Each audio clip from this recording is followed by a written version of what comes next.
You ask Tiger to solve. This deals with linear equations with one unknown.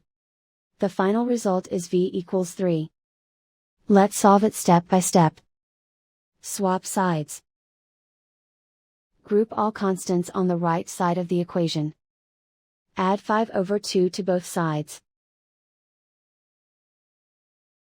Combine the fractions. Combine the numerators. Reduce the zero numerator. Simplify the arithmetic. Combine the fractions. Combine the numerators. Find the greatest common factor of the numerator and denominator. Factor out and cancel the greatest common factor. And so the final result is v equals 3.